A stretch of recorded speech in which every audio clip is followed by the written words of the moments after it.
Hi guys, this is Lauren with Lauren Watkins Art, and today I'm so excited to be sharing with you a tutorial on how to paint a marble. I started off by tracing a roll of tape so I could get a perfect circle, and then I looked at my reference photo and used it as a guide to draw the shapes I saw within the marble of shadows and highlights and little bubbles that were stuck in the glass. I was just looking at all the abstract shapes within the marble, and I drew a basic outline of them. That way I could use it as a guide as I worked on the painting and knew where to put those shadows and highlights and how to start building up the layers. I then started adding water to the paper and to do a wet into wet wash. A wet into wet wash is when you get the paper wet before you start applying wet paint.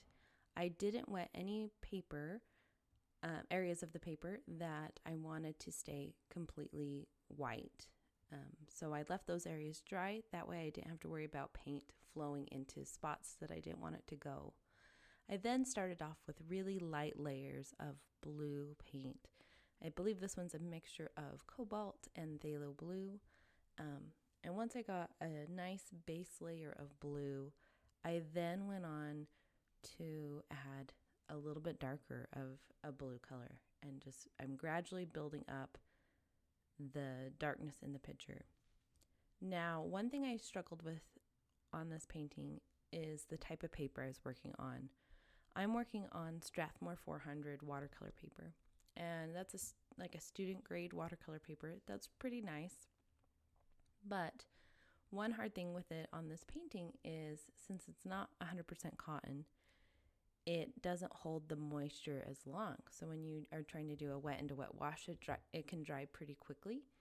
And so you can't go back and keep building up the layers of your wash as easily. So after the initial wash or two, it started drying and the paint didn't flow as well, which is all right. I found ways to work around it, but it just made it a little trickier. But I'm just looking at my reference photo, seeing where those shadows are, and I'm just going in and gradually building those shadows up. I'm not working fast. I'm not just going in with really dark paint to just get it done with. I really want to take my time on this and build up the nuance and color variation and the shapes of the shadows, and making sure that they curve correctly to help make this circle seem dimensional and round, so that it looks like a sphere instead of a flat object that was painted. Now I'm using a smaller brush for this part so I can start blocking in the darker shadows and have a little bit more control on how my brush does the detail. And that's just personal choice. Some people like using a bigger brush the whole time. For this one, I wanted to start blocking in a few of the anchoring shadow areas so I could use them as a guide as I worked along. Now I'm just lightly getting some areas of the marble wet so I can do little wet into wet washes on the picture. I'm making sure I'm being very soft with how hard I'm pushing my paintbrush on the paper. That way I don't have to worry about picking up the layers of paint that I've already put down. Luckily, this is really early on in the painting, and so it's not too tricky to do a layer of paint without it disturbing the lower layers. But as you work in watercolor, you tend to work more wet at the beginning, and then as you progress, you tend to use less water and more paint. That just keeps you from picking up the layers of paint underneath. And so I'm just being really careful with how I am layering it up. So now I'm dripping in some darker blue paint in those areas that I just wet. I'm using a mixture of phthalo blue and ultramarine blue, and I'm just dripping those in so that we get a nice soft blend. I then come in on the bottom and I start feathering some light blue right along where the highlight will be. Because if you look at that highlight, it's not like a sharp line. there's the bright white, and then it feathers out into a lighter blue and then to a darker blue. So I feathered my strokes so they weren't harsh, and then I'm also going around the painting and feathering kind of some of the shadows so that everything stays directional, so that it looks like it curves with the marble and it keeps nice soft blends. I then marked out where the shadow was going to be, and while the marble is drying, I'm going to work on the background. So I sketched in where I wanted the shadow, and then I'm wetting the paper so that I can do a nice base blue for the background. I'm using a mixture of blue and purple to start blocking in the shadows. If you look at the shadow in the reference photo, you'll see that there's quite a variation of color in it. There's some really dark indigo colors, there's purple, there's teal, there's a big spectrum. So I'm trying to capture that in this painting. And I'm again using a wet and a wet wash so we can get some nice soft blends going on with it. Then I dripped in some Payne's Gray and Ultramarine Blue to really add that darkness to the shadow. Watercolors tend to dry lighter than what they appear wet. And so you want to make sure, especially those early layers, you're getting that saturation in. So there's some more Payne's Gray being added in. I'm looking at the shape of the shadow because part of what's going to make this marble look translucent is the way the shadow is cast.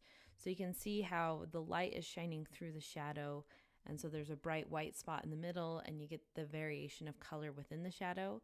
That's because this marble is translucent, and so that blue light, the light is going through the marble and it's casting a blue shadow, and the highlights and everything are going through it. So you want to make sure you're really looking at your reference photo so you can make sure you're staying true to it. Once the shadow dried, I started working back on the marble again, and I'm just looking at the reference photo again, looking at the little details and seeing what I need to build upon to make this marble look more realistic. So I'm starting to look at smaller sections of the marble and focusing on smaller areas. Again, I'm using a small brush because it's helping me have a little bit more control. I'm looking at the bubbles inside the marble so I can make sure the shadows and highlights on those little air bubbles are painted accurately to help give that appearance of translucency.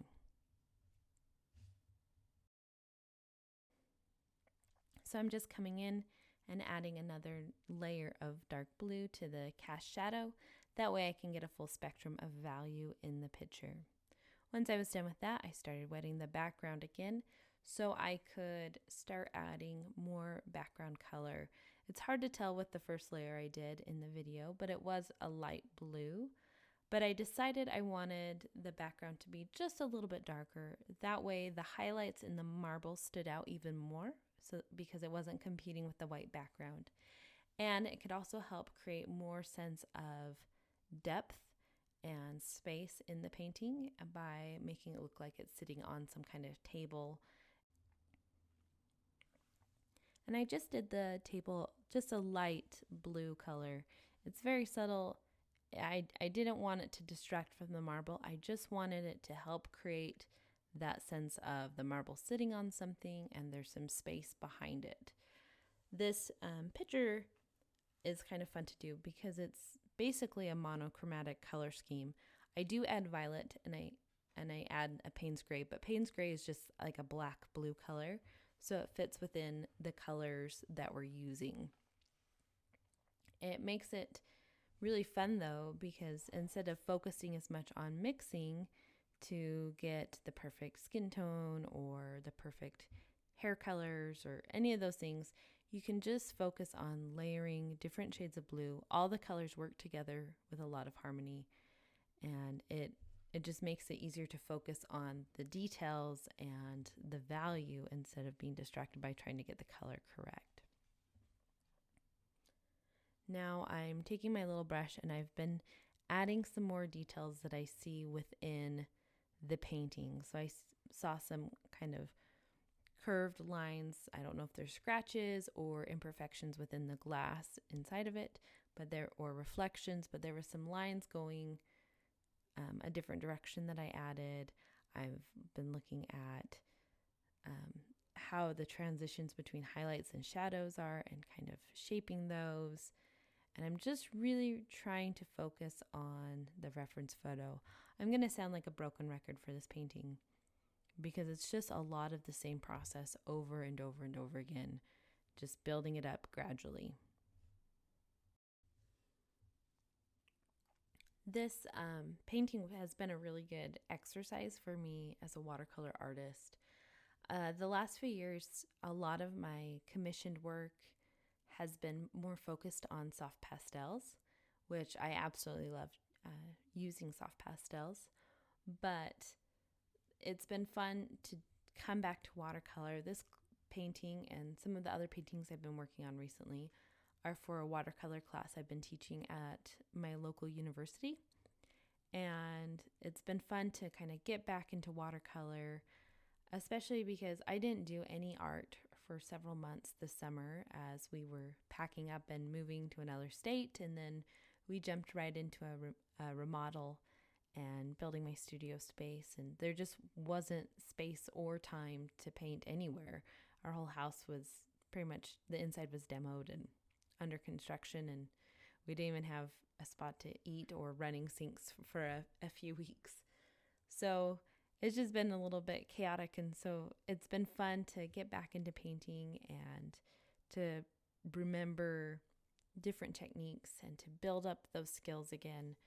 I know it can get discouraging when you take a break from painting or drawing or whatever and you feel like you've lost a skill, but really it's still there. You just need to practice and your brain will remember it. And that's how I got back into painting after several years of not doing any artwork, really. So just remember to practice and try things that kind of push your boundaries.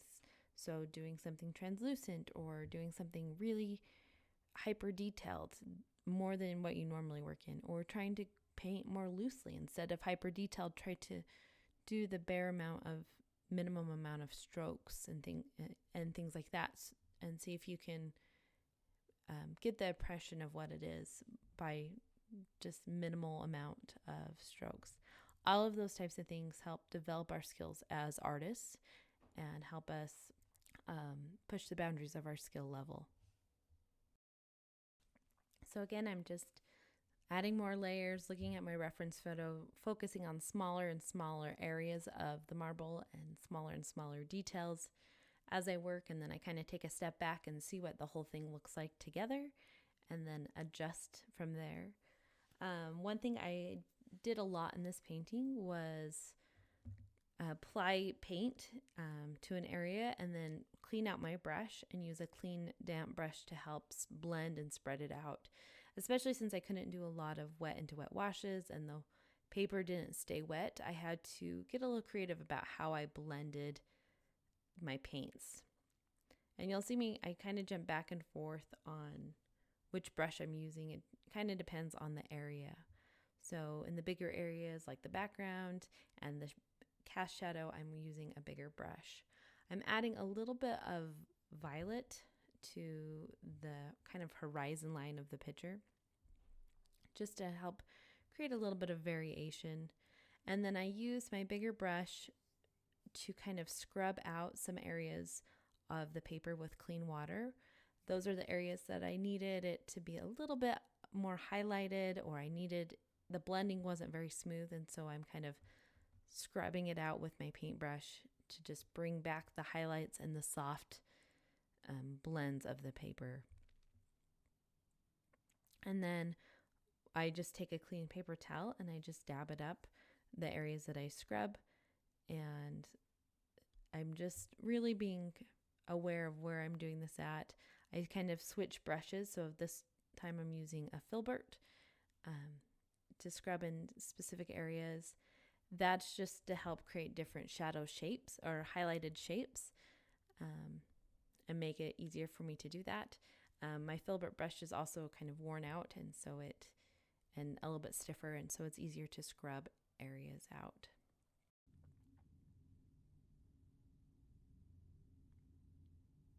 I'm then coming in and using my tiniest brush to do some more details, and I'm also using it to scrub out more highlights.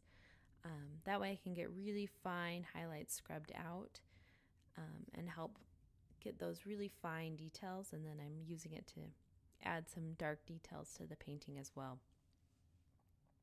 When you are looking for a brush to do some scrubbing on your picture to bring back some of your highlights, you want to use a more stiffer paintbrush.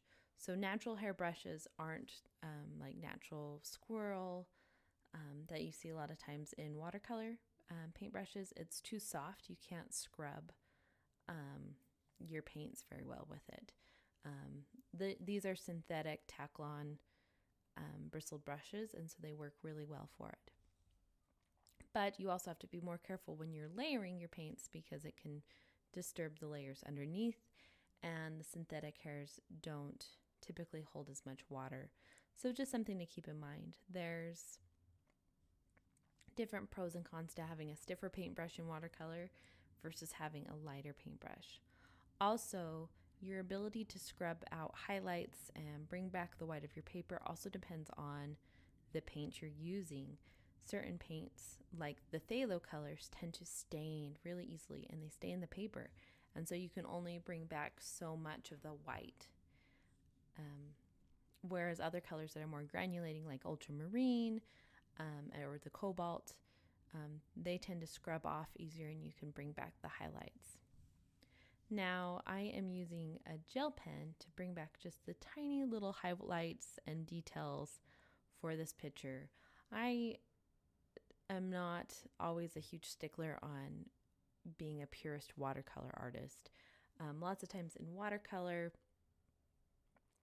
they will have you say that you can only use the white of the paper, and in some competitions that is a hard, fast rule that you have to stick with.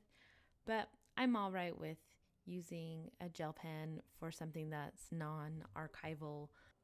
And when I am doing something that is archival, like a painting I'm going to hang up at my own house or something I'm selling, I tend to use a white India ink that's archival, or I use a white gouache. A lot of it just depends on what I am doing.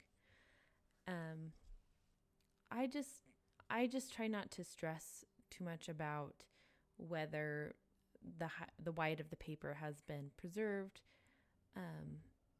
You want to as much as you can, but if you lose it, it's not worth stressing out. It's not worth throwing your paper out and starting over. For most people, painting's just something they do because they love it. It's not their job. They're not entering tons of competitions. They're doing it as a way to relax and to find enjoyment within themselves. So I wouldn't over stress about things like that. Rules like that are just kind of arbitrary, and I don't think they're that important.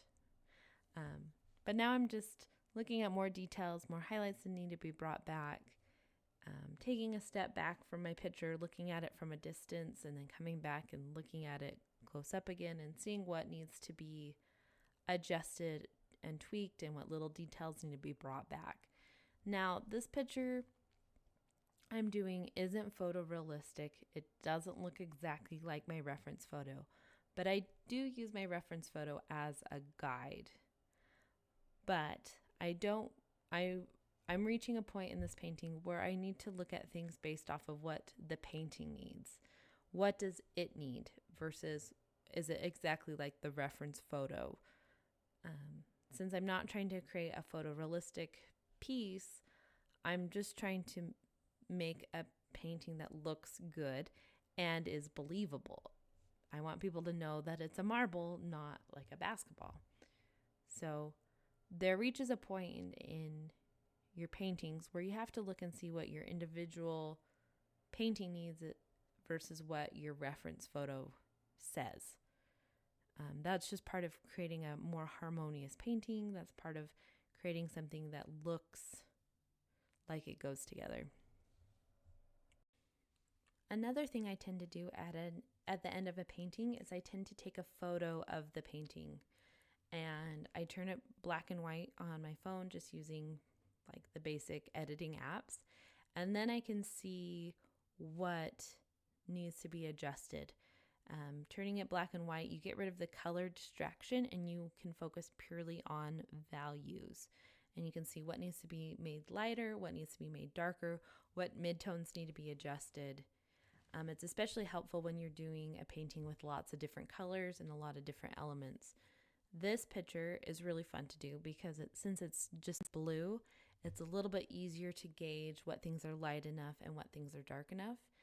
And it's also a really fun picture to do in other colors. I did the same marble in red tones, and instead of doing like a monochromatic color scheme, I also added a little bit of orange with it, and so I had red, orange, and violet.